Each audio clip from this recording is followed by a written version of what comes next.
I felt compelled today to voice my profound concerns about escalation between Israel and Hezbollah along the Blue Line. United Nations Secretary General Antonio Guterres says the world cannot afford for Lebanon to become another Gaza.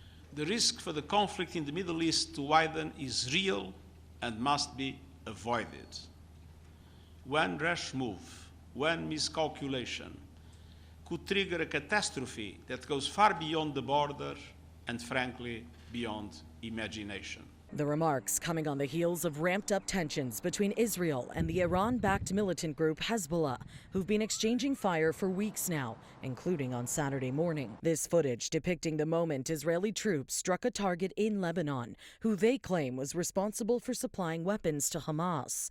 The UN says the two sides must urgently return to a cessation of all hostilities, adding that de-escalation is not only possible, but essential. For our part, the United Nations is actively engaging to promote peace, security and stability. UN peacekeepers, UNIFIL, are on the ground, working to de-escalate tensions and help prevent miscalculation in an extremely challenging environment. And while the eyes of the UN look to Lebanon, they also remain focused on the humanitarian crisis unfolding in the Gaza Strip. The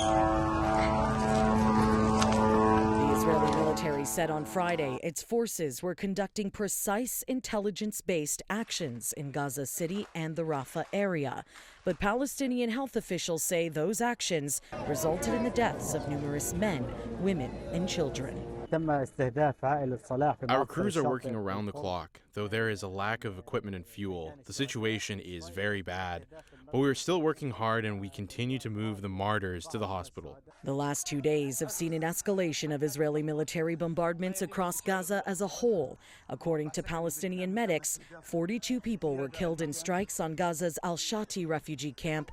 25 people were killed in attacks at the Al-Mawasi camp.